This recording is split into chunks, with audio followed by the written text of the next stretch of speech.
হয়েছে, তবে 3টি যুগে তার অঙ্গের বর্ণ ছিল নীল বর্ণ। তাহলে সেই ভগবানই আবার কলিযুগে এসেছেন, কলিযুগে এসে তার অঙ্গের বর্ণটা কেন সুন্দর হয়ে গেল? তাহলে দেখুন মা, কোন কালো মানুষ যদি সুন্দর হব মনে করে, কোন সুন্দর মানুষের কাছে রংটা ধার করা যায় কি মা? যায় না? ও মা, পার্লারে গিয়ে কিছুটা মেকআপ করে সুন্দর হওয়া যায়, তবে সেই রংটা চিরস্থায়ী নয়, সেটা হচ্ছে ক্ষণস্থায়ী। তবে ভগবান তিনি একজনের কাছে রংটি ধার করেছেন, সুন্দর একটি রমণীর কাছে রংটি ধার করেছেন, সেই রংটি ধার করে অঙ্গে ধারণ করে কলিযুগে অবতীর্ণ হয়েছেন গৌর রূপে। তাহলে একজন সুন্দর রমণীর কাছে রংটি ধার করেছেন, তাহলে কি জন্য? দেখুন, দাপর যুগে তার 3টি মনের বাসনা ছিল। কি কি? এক হচ্ছে প্রেম মহিমা জগতে প্রচার, আর 2 হচ্ছে বৃন্দাবন লীলা কীর্তন, আর 3 হচ্ছে রাধা রানীর প্রেম মহিমা কেমন সেটা জানার জন্য, জগতে বিলিয়ে দেবার জন্য। তার 3টি মনের বাসনা পূর্ণ হয় না। তাই দাপর যুগের ভগবান শ্রীকৃষ্ণ কলিযুগে গৌর রূপে অবতীর্ণ হয়েছে। তাহলে দেখুন, রংটি একজন রমণীর কাছে ধার করেছে। তাহলে কোন রমণী? अरे कोई छन तुआ प्रेमा, कोई छन मधुरिमा, कोई छन तुआ प्रेमा, कोई छन मधुरिमा, कोई छन तुआ प्रेमा,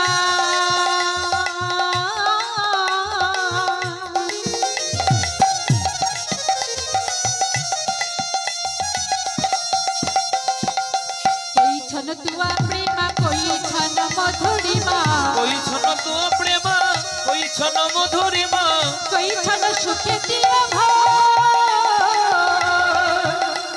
और कोई छन सुखे दिया भो, कोई छन सुखे दिया भो, कोई छन सुखे पिय भोन, कोई छन सुखे पिय भोन।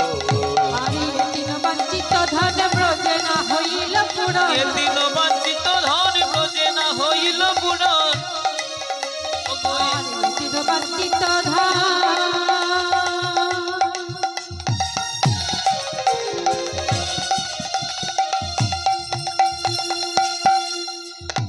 ये 3 वंचित धन ब्रजे ना हईल ये पुराण, 3 वंचित धन ब्रजे ना हईल पुराण। भाबिया ना पाइला मयो, भाबिया ना पाइला मयो, ये भाबिया ना पाइला मयो, भाबिया ना पाइला मयो। তাই তিনি কি করেছেন? সুন্দর রমণীর কাছে রংটি ধার করেছেন। তাহলে রমণীটিকে রাধা রানী, রাধা রানীর কাছে রংটি ধার করে কলিযুগে গৌর অবতীর্ণ হয়েছে। আর তুয়া রূপ কান্তি ধরি তুয়া প্রেম গৌর করি, রূপ কান্তি ধরি তুয়া প্রেম নপুর পরি, তুয়া রূপ কান্তি ধরি তুয়া প্রেম গৌর করি, তুয়া প্রেম কান্তি ধরি তুয়া প্রেম নপুর পরি। নদিয়াতে হইব উদয়, নদিয়াতে হইব উদয়, নদিয়াতে হইব উদয়, নদিয়াতে হইব উদয়। তাই নদিয়ার মাঝে উদ্দীপন হয়েছে 3টি মনের বাসনা পূর্ণ করার জন্য। এক হচ্ছে রাধাভাব অঙ্গীকার, 2 হচ্ছে প্রেম মহিমা জগতে প্রচার, আর 3 হচ্ছে বৃন্দাবন লীলা কীর্তন। এই 3টি মনের বাসনা পূর্ণ করার জন্য তিনি গৌর রূপে অবতীর্ণ হয়েছেন নদিয়া নবদ্বীপের মাঝে। তাহলে গৌর হরি যে অবতীর্ণ হয়েছে, জয় রাধে জয় জয় নিতাই, তাহলে নবদ্বীপের মাঝে যে অবতীর্ণ হয়েছে, অবতীর্ণ হয়ে তিনি কি করলেন? আরে প্রেমের বন্যায় ভাসাইল, প্রেমের বন্যায় ভাসাইল, প্রেমের বন্যায় ভাসাইল, যে নামে প্রেমে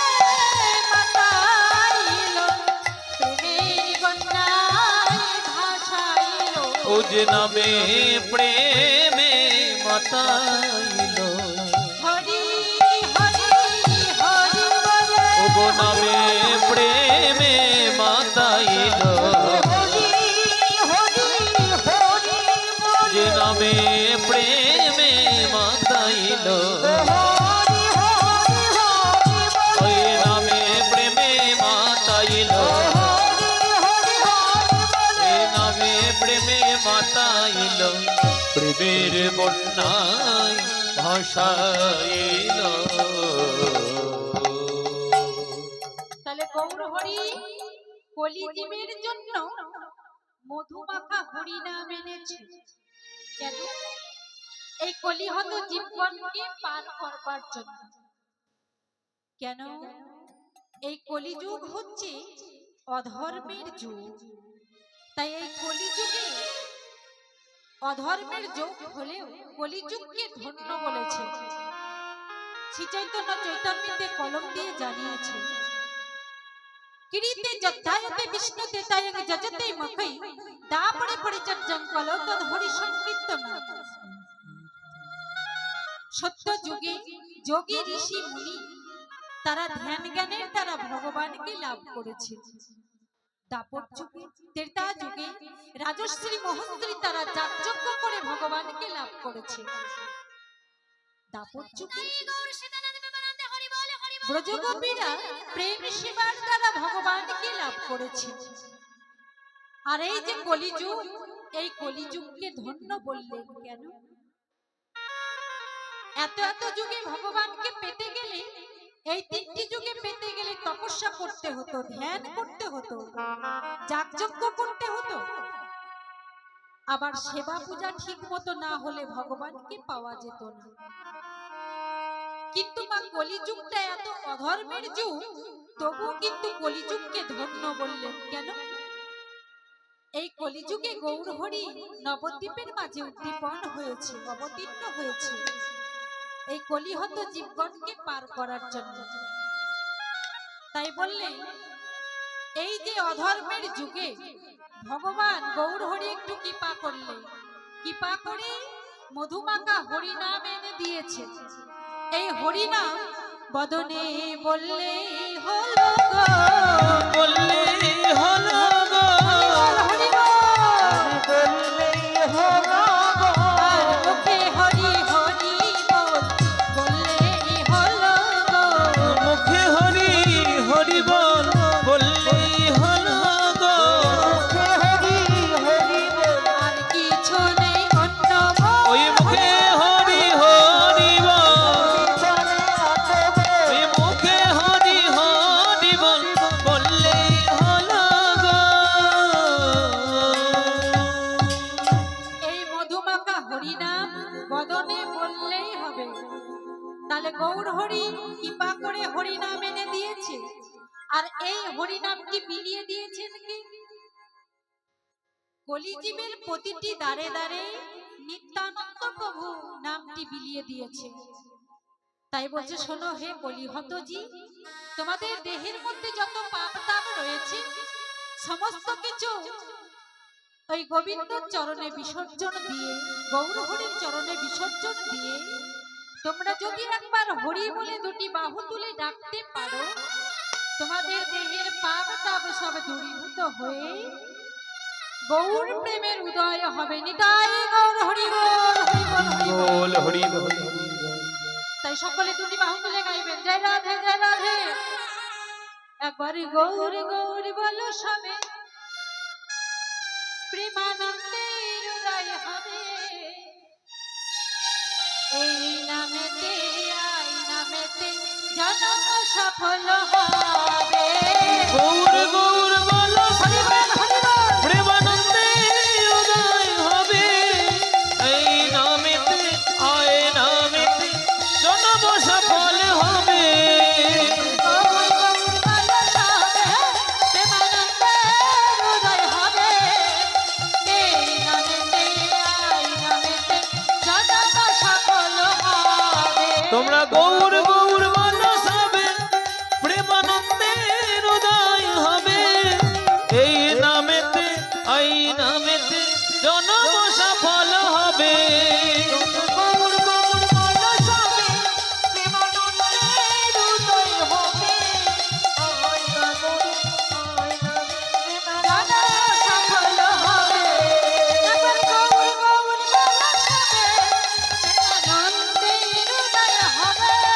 এবার গৌর গৌর বলো সবে প্রেমানন্দের উদয় হবে গৌর গৌর বলো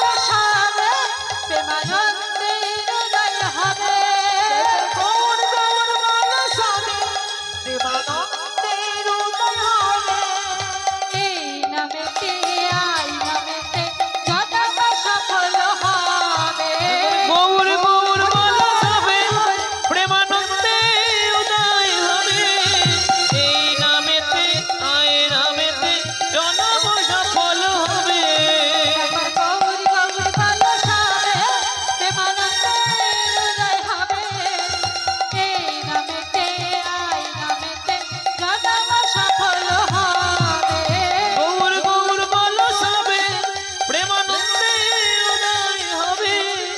এই নামেতে আই নামেতে জনম সফল হবে সেই গৌর হরি নদিয়ার মাঝে উদ্দীপন হয়েছে। তিনি হরি নামের প্রেমের বন্যায় সারা জগৎকে ভাসাইল। কিন্তু একজন পদকর্তা, অনুকূল পদকর্তা, প্রতিকূল পদকর্তাকে বলছি, বঞ্চিতস্মি বঞ্চিতস্মি বঞ্চিতস্মি ন সংশয় বিশ্ব গৌর রসে মগ্না য পশ্যামি মম নং ভবে। সত্যি সত্যি সারা বিশ্ব গৌর প্রেমের বন্যায় ভেসে গেল, কিন্তু আমাতে বিন্দুমাত্র প্রেম বর্ষণ হলো না। একজন ভক্তগণ বলছে, পদকর্তা বলছেন, আমাতে বিন্দুমাত্র গৌর হরির প্রেম বর্ষণ হলো না। বলছে, হ্যাঁ গো, গৌর হরির প্রেমের বন্যায় সারা বিশ্ব ভেসে গেল, আর তুমি বলছো তোমাতে বিন্দুমাত্র প্রেম বর্ষণ হলো না, তাহলে কি তুমি বিশ্ব ছাড়া ছিলে? বলছে, না না, আমি বিশ্ব ছাড়া ছিলাম না। আমি কোথায় ছিলাম জানো? আমি অহংকার মঞ্চে বসেছিলাম। অহংকার মঞ্চে বসেছিলাম অহংকার মঞ্চে বসেছিলাম। আমি অহংকার মঞ্চে বসেছিলাম। নামের বাতাস লাগলো না গো, অহংকার মঞ্চে বসেছিলাম। ওই নামের বাতাস লাগলো গায়ে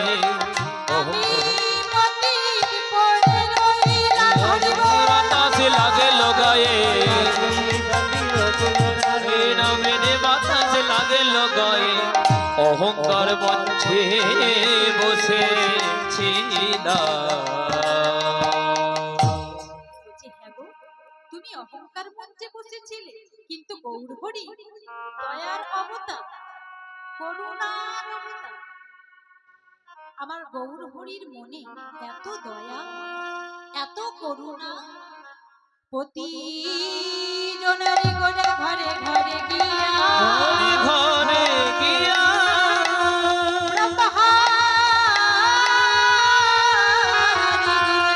প্রেমের যাচিয়া যাচিয়া যাচিয়া যাচিয়া জানি না গোরা আপন কি পায়, জানে না আপন কি জানে না গোরা আপন কি পায়। জানে না গোরা আপন কি তাহলে গৌর হরি, তার মনে এত দয়া, এত করুণা, গৌর হরি আপন পর বাছে না। তাই গৌর হরি কি করলেন? সকলকে জড়িয়ে ধরে সকলের কাছে হরিনাম বিলানোর জন্য বললেন। তাই নিত্যানন্দ গৌর হরি জানে না গোরা আপন কি পায়, জানে না গোথায় আপন কি খুদ নামে প্রেমে সদাই বিভোর, জানে না গোরা আপন কি পায়। ওসে নামে প্রেমে সদাই বিভোর জানে না গোথায় হরি হরি বলাই বলাই, ওই নামে প্রেমে সদাই বিভোর হরি হরি বলাই ওই বলাই, নামে প্রেমে সদাই বিভোর হরি বলাই প্রেমে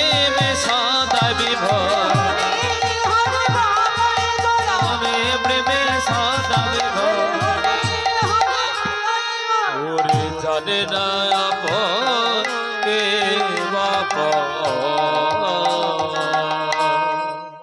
কে আপন কে পর গৌর হরি বাছে না, সকলকে হরি নামে দিয়ে উদ্ধার করল। প্রতিজনারে মোরা ঘরে ঘরে গিয়া ব্রহ্মার দুর্লভ প্রেমের যাচিয়া যাচিয়া সকলকে চেচে সেধে সেধে নাম বিলিয়ে দিলেন। বললেন, হে কলিহত জি, তোমরা মুখে বলো হরি, মুখে বল হরি, অনায়াসে পাবে তোমরা পরে অপারে তরি। অববারে এই বলে প্রতিটি কলিজীবের দ্বারে দ্বারে হরিনাম বিলিয়ে দিলে। আজকে গৌর হরি পুরবের ভাবে বিভাবিত হয়েছে। গৌর হরির ভাবটি দেখে কি মনে হচ্ছে? আর রাধা নাম জপে গোরা,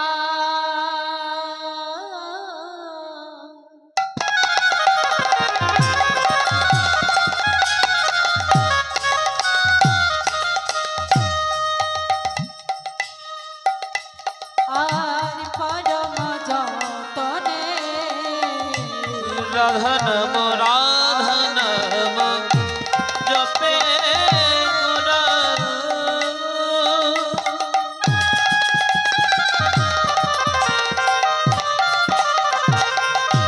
পরম যতনে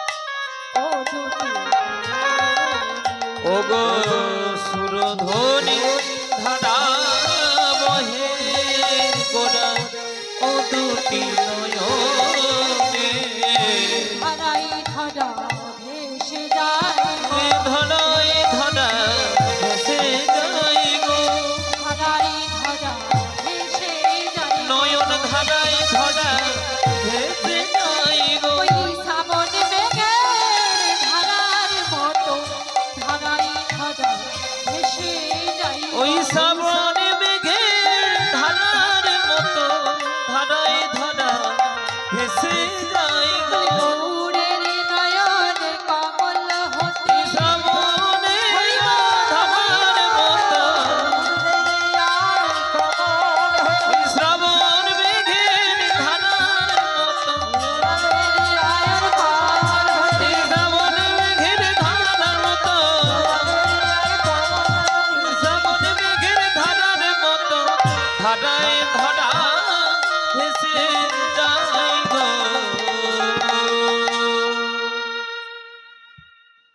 রাধা নাম জপে গোরা পরম যতনে। তাই আজকে রাধা নাম জপ করছেন গৌর হরি, আর দুটি নয়ন জলে ভেসে যাচ্ছে।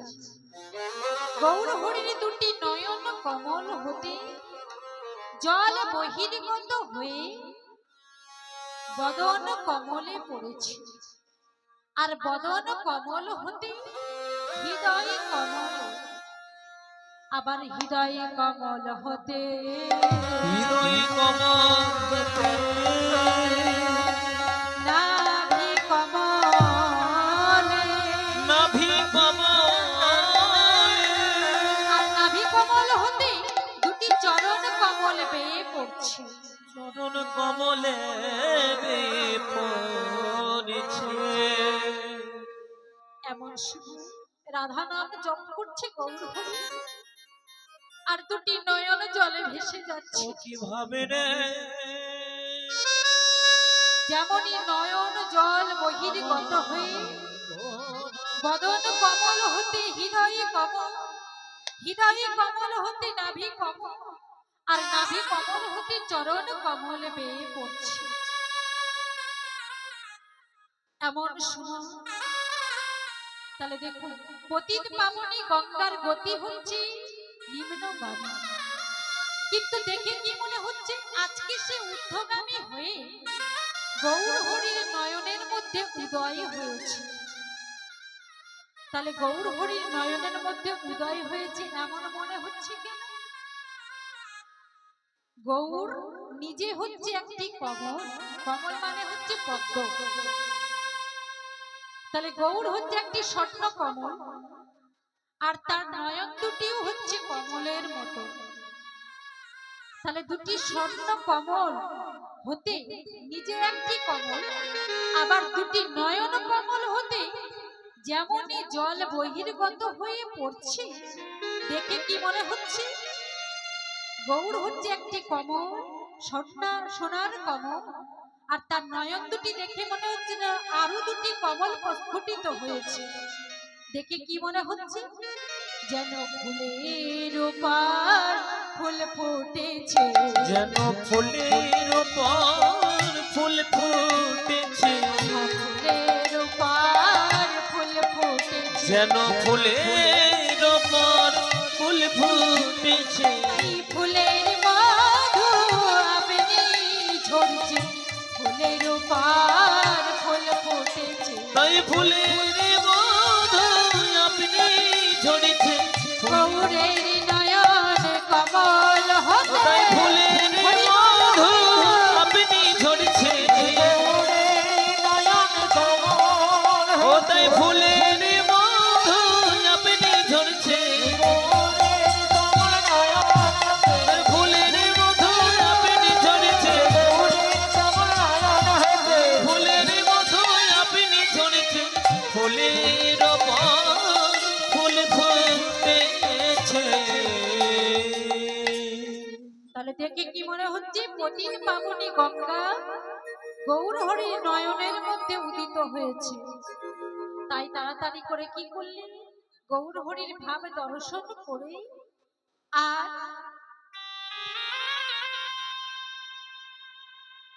গৌরীদাস থাকতে পারলেন না। গৌরীদাস মনে মনে চিন্তা করছে, গৌর হরির ভাব আজকে তো সহ্য করতে পারছি না। তাই গৌর হরিকে দর্শন করে এমন সময় গৌর হরিকে বলছে, আর তুমি হে মা রমা শাখা,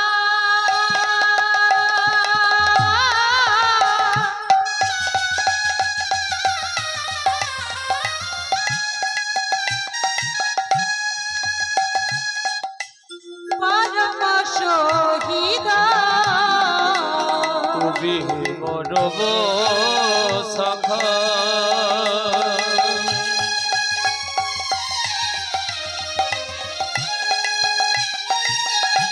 পরম শহীদ,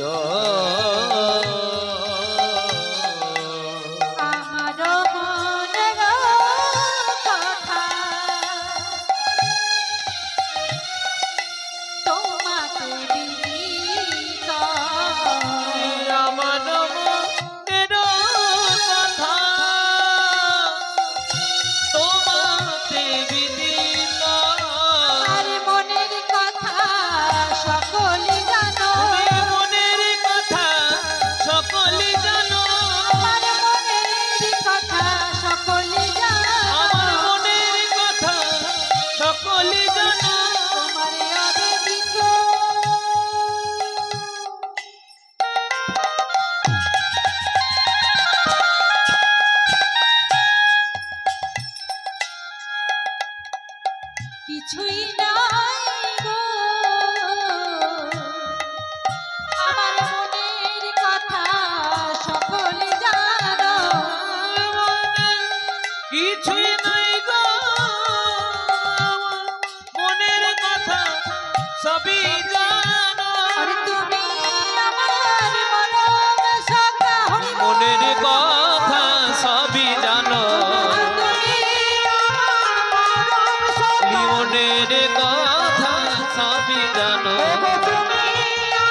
তোমার মনের কথা আমায় একটু বলো। গৌরীদাসের হাতে ধরে কাঁদছি আর বলছে, শোনো গৌরীদাস, দেখুন মা গৌরীদাসকে, গৌরীদাস হচ্ছে দাপর যুগে সুবল শাখা। তাই আজকে পূরবের ভাবে বিভাবিত হয়ে আজ গৌরহরি গৌরীদাসের হাতে ধরে কাঁদছে। গৌরীদাস হচ্ছে আগের জন্মে ছিলেন সুবল সখা, তাই পূর্বের ভাবটি মনের মধ্যে গৌরহরির উদয় হয়েছে। উদয় হয়ে তিনি গৌরীদাসের হাতে ধরে কাঁদছে আর বলছে, প্রিয় গৌরীদাস, আর রাধা রাধা বলি প্রেমে হইনু বিকার।